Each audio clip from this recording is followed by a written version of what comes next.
कक्षा 10वीं के सभी विद्यार्थियों जिसका आपको इंतजार था, जी हाँ 5 फरवरी के लिए आपको बहुत ही इंतजार कर रहे थे। तो देखिए हिंदी का पेपर है, कुछ इस तरह का फॉन्ट रहेगा आपका ये, लेकिन मैं आपको बेहतरीन सा पेपर बता रहा हूं। वास्तव में यदि इन बच्चों की तरह आपको नंबर चाहिए, देखो फॉन्ट के ऊपर मत जाओ, इंपॉर्टेंट है, मोस्ट इंपॉर्टेंट है। फॉन्ट के ऊपर जाओगे ना तो धोखा खा जाओगे। फॉन्ट कई सारे इस तरह का आपको फॉन्ट भी बता रहे तो कोई दिक्कत नहीं है, पेपर में वही प्रश्न पढ़ो कि जो आएंगे। चलिए तो बढ़िया से शुरू करते हैं। और वास्तव में आपको नंबर चाहिए तो ये जो पेपर बता रहा हूं ना, इसको एक बार आप सोल्व करके चले जाइएगा, है ना। नवाब साहब ने खीरों की पाखों का क्या किया, तो देखिए खिड़की से बाहर फेंक दी थी। वाच्य कितने प्रकार के होते, तो वाच्य होते 3 प्रकार के। बाबूजी जो है ना वो रामायण का पाठ किया करते थे, क्योंकि समय कम है और इसके अकॉर्डिंग अपने को जल्दी जल्दी पढ़ना पड़ेगा। प्रगतिवाद के कवि माने जाते हैं रामधारी सिंह दिनकर। विनय पत्रिका के कवि का क्या नाम है, तुलसीदास। ठीक है। वीर रस का स्थायी भाव, ठीक है, उत्साह। देखो पढ़ो वही कि जो एग्जाम में आए, ठीक है। मैं ऐसी चीज़ें ही आपको बताने का प्रयास कर रहा हूं कि जो आएगी, ठीक है। चाहे आप पेपर से आने के बाद एक बार मिलान करिएगा, है ना, ठीक है। कृतवाच्य में क्रिया कर्ता के अनुसार बदलती है, किसके अनुसार, कर्ता के अनुसार। भोलानाथ का जो असली नाम है वो है तारकेश्वर नाथ। सूरदास के गुरु वल्लभाचार्य। सरोठा छंद में 4 चरण होते हैं। श्रृंगार रस का स्थायी भाव हो जाएगा रति। नेताजी की जो मूर्ति है वो संगमरमर की बनवाई गई थी। यदि हम बात करें जोड़ी की, नई अंकों वाली रचना नाटक। आदमी जात का आदमी, पतितों के देश में प्रत्येक में जाएगा प्रतिधनेक। मैया जाएगी कड़वा तेल लगाती है। योग का संदेश उद्धव।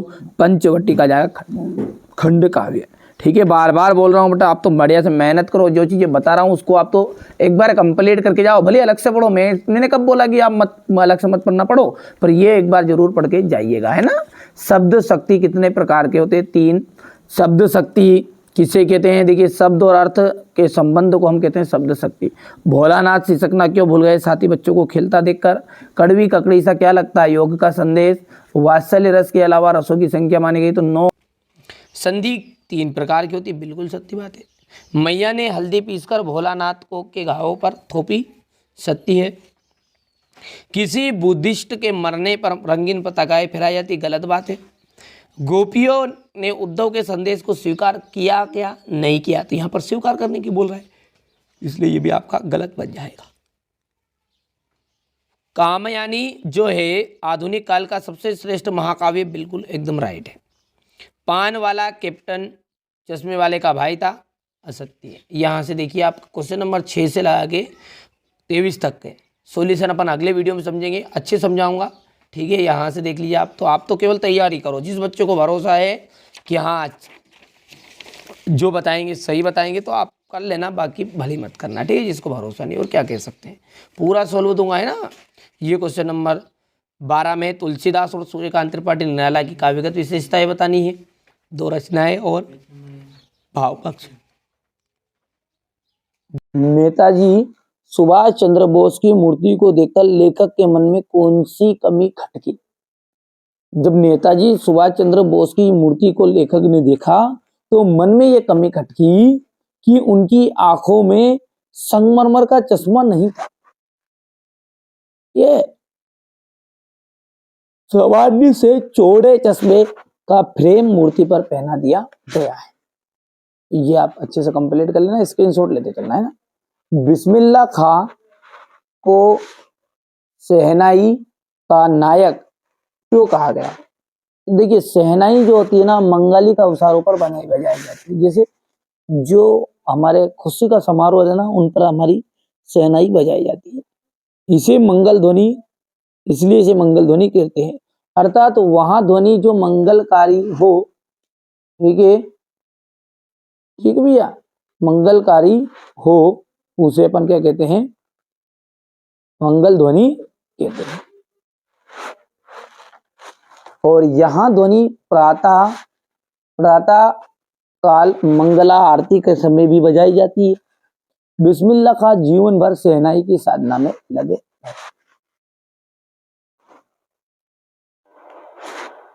अब अगला है आपका, किन आवश्यकताओं की पूर्ति के लिए सुई और धागे का आविष्कार हुआ होगा। ऐसी कौन सी आवश्यकता थी जिसकी पूर्ति करने के लिए सुई धागे का आविष्कार हुआ। तो देखिए, प्रारंभ में मनुष्य नंगा रहता था, उस समय तन पर ढकने के लिए साधनों का कोई रूप नहीं था। सर्दी, गर्मी आदि से बचने के लिए तन ढकने का उपाय करने की जो भावना है, उसने ही सुई धागे का आविष्कार किया होगा। धूप, ठंड, कोहरे आदि से बचने के लिए चमड़े के पत्ते या कपड़े से तन ढकने के लिए, वस्त्र सिलने के लिए सुई धागे की खोज की गई होगी। ठीक है, यहाँ से आप बढ़िया से इसको देख लीजिए, सॉल्यूशन को अच्छे से। ठीक है भैया, चलिए अब अगला जो क्वेश्चन है आपका देख लेते हैं। ठीक है, भगत के व्यक्तिगत, ये भगत है ना, भगत के व्यक्तिगत और उनकी वेशभूषा का अपने शब्दों में चित्र प्रस्तुत कीजिए। देखिए, बाल गोविंद जो भगत है ना, वो 60 वर्ष से भी अधिक आयु के थे। कितनी उम्र थी उनकी? 60 वर्ष, किंतु गोरे चिट्टे आदमी थे। उनके बाल सफेद हो गए थे। उनके बाल कैसे हो गए थे? सफेद हो गए थे। उनके माथे पर रामानंदी चंदन का टीका लगा होता था। ठीक है, उनके गले में तुलसी की बेडोल माला पड़ी रहती थी। ये आपका, ठीक है, ये आपका बाल गोविंद भगत का व्यक्तिगत की विशेषता है कि वो 60 वर्ष के थे, गोरे चिट्टे आदमी थे, बाल सफेद हो गए थे, उनके माथे पर रामानंदी चंदन का टीका हमेशा लगा रहता था, गले में तुलसी की माला पड़ी रहती थी। इस तरह से आप इसका सॉल्यूशन कर सकते हैं। अगला है आपका राम वृक्ष बेनीपुरी अथवा यशपाल का साहित्य परिचय देना है। ठीक है, इनकी भाषा शैली बतानी है, रचनाएं बतानी। ये अपने एमपी बोर्ड में इतना ही आता है ना, कोई जीवन परिचय के अंतर ज्यादा चीजें नहीं आती। चलिए तो इसका सॉल्यूशन दे देता हूँ। तो देखिए, राम वृक्ष बेनीपुरी का जो जीवन परिचय ना, ये आपने इसमें यहाँ पर ये नहीं पूछता है ना कि कब इनका जन्म हुआ, क्या क्या किया, ये एमपी बोर्ड में नहीं आता है अपने में। यहाँ से जब भी आप पढ़ लेना थोड़ा सा इसको। रचनाएं देखिए, तो अतीतों के देश में, माटी की मूर्ति, लाल तारा और महाराणा प्रताप सिंह, ये इनकी प्रमुख रचनाएं हैं, है ना। आगे बढ़ते हैं तो भाषा शैली में अपन बात करें तो भाषा आ जाएगी। इनकी भाषा कैसी थी? व्यवहारिक थी। इनमें सजीव सरलता, ठीक है, इसमें सरलता, सुबोधता और सजीवता पाई जाती है। मुहावरे, कहावतें, ये मुहावरे कहावतों से भाषा की सुंदरता आ गई है। चलिए आगे देखते हैं शैली। इसकी शैली की जो विविध रूप है निम्न प्रकार के हैं। वर्णनात्मक शैली है, सबसे पहली क्या है? वर्णनात्मक शैली। इन्होंने किसी वस्तु अथवा, ठीक है, यहां पर आ जाएगा ये किसी वस्तु अथवा है, ये घटना का वर्णन करते हुए, ठीक है, समय इस शैली का उपयोग किया गया है। ठीक है, भावात्मक शैली, इस शैली, यहां शैली इनकी प्रधान शैली है। इसमें भावों की प्रबलता और मार्मिकता देखने को मिलती है। तीसरा है आपकी प्रतीकात्मक शैली। बेनीपुरी ने अपनी बात को सीधे सीधे ना कहकर प्रतीकों के माध्यम से कहा है। अब अगला है आलोचनात्मक शैली। तो बेनीपुरी की समीक्षा के समय आलोचनात्मक शैली का प्रयोग किया है। ठीक है भैया, अगला है आपका साहित्य में स्थान। इनका साहित्य में एक विशिष्ट स्थान है। ठीक है, तो इनका साहित्य में किस तरह का स्थान है कि महत्वपूर्ण स्थान है। एक देशभक्त और साहित्यकार के रूप में बेनीपुरी जी का जो नाम है वो साहित्य में अमर रहेगा। ठीक है, तो ये आप बढ़िया से कंप्लीट कर लेना है। इसके आगे आपका है यशपाल जी का। तो जैसा कि एमपी बोर्ड में ये आपका जीवन परिचय यहाँ से नहीं पूछता, रचनाओं से पूछता है। स्क्रीनशॉट ले सकते हैं आप। ये रचनाएं देखिए, ज्ञानदान, तर्क का तूफान, पिंजरे की उड़ान, झूठा सच, अमिता और देशद्रोही, ये इनकी प्रमुख रचनाएं है ना। चलिए आगे बढ़ते हैं और अगला देखते हैं अपन, भाषा शैली। तो भाषा, यशपाल ने व्यवहारिक भाषा में साहित्य की रचना की। कौन सी भाषा में की उन्होंने? व्यवहारिक। इन्होंने तद्भव तत्सम शब्द का देशज विशेषे विदेशी शब्दों का इन्होंने प्रयोग किया है। और मुहावरे और एवं लोकोक्तियों से आपकी भाषा में चमत्कार आ गया है। शैली, शैली में क्या है, इनकी शैली के निम्नलिखित रूप देखने को मिलते हैं।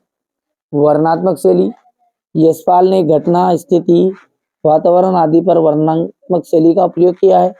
भावात्मक शैली, भावपूर्ण संदर्भों में भावात्मक शैली का प्रयोग हुआ है। विवेचनात्मक शैली, किसी विषय के विवेचन के लिए इस शैली का प्रयोग इन्होंने किया है।